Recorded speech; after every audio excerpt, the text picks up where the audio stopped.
Good morning, people. As you can see, it's winter here in the southern hemisphere. Or, to put it in much more fancy English, winter has arrived in the south.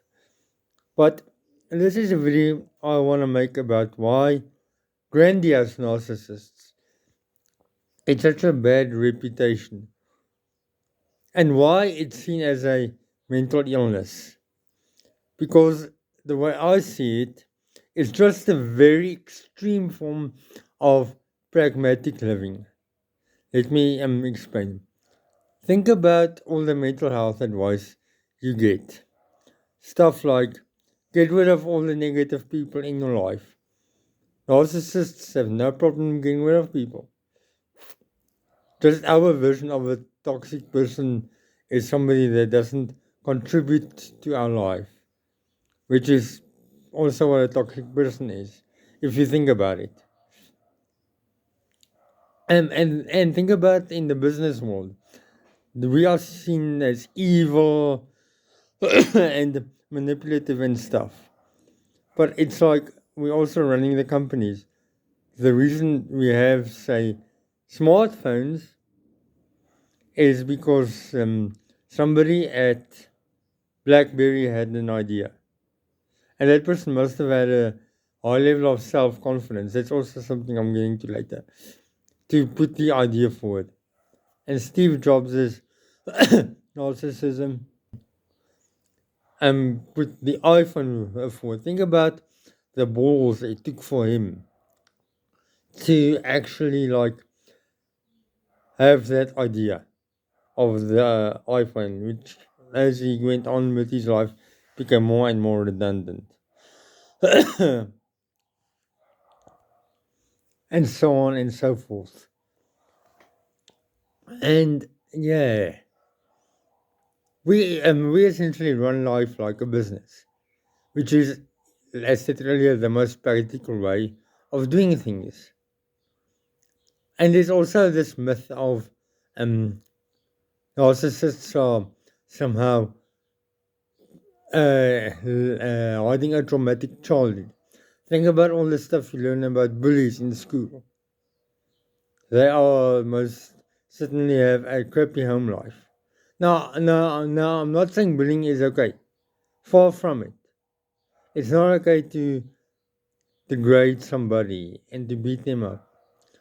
But how many times is that actually true? We had a case of bullying here in South Africa where the bullies actually had very good home lives. Affluent families, loving parents, they were just arrogant. Now, don't bully people. That's not what I'm saying. I'm just saying that the research into this is very shaky and apparently it has never been um, replicated, apparently. That's just what I've been reading. And I'm going off of SciShow Psych here. Off of SciShow. And in a video where they linked to a bunch of research papers, it found that, and I'm watching MTV by the way, sorry, and it found that narcissism is linked to lower levels of depression and anxiety. But if you think about the behavior patterns, it seems to make sense. You have high self confidence, which means you're not going to be depressed because you think you are the shit, and lower levels of anxiety. Well, look at the risk taking behaviors. And this is the last very controversial point I'm going to make. Think about a business. If somebody doesn't do their job, they get fired. And people are always like, look at the CEO, he's so mean. This man has a family to feed. But if you look at it in terms of hiring and firing, if the person did their job, they would have kept their job, and hence they will be able to feed their families.